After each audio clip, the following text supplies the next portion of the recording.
yang ditangiskan muallim dengan meneteskan air mata. Bayangkan itu, mantan panglima perang, gubernur, kok bisa-bisanya dia nangis?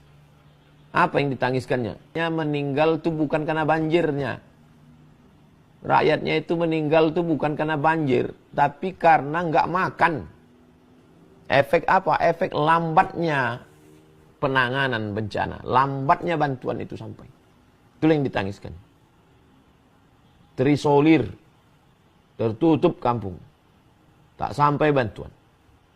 Berapa perusahaan-perusahaan yang punya helikopter, tinggal kerahkan saja. Seperti tidak ada komando dan tak ada komandan. Tapi terlalu banyak orang mencela gelap, sehingga akhirnya semakin gelap nanti. Kenapa kita tidak berusaha untuk menyalakan lilin? Kalau sudah gelap semua menyalakan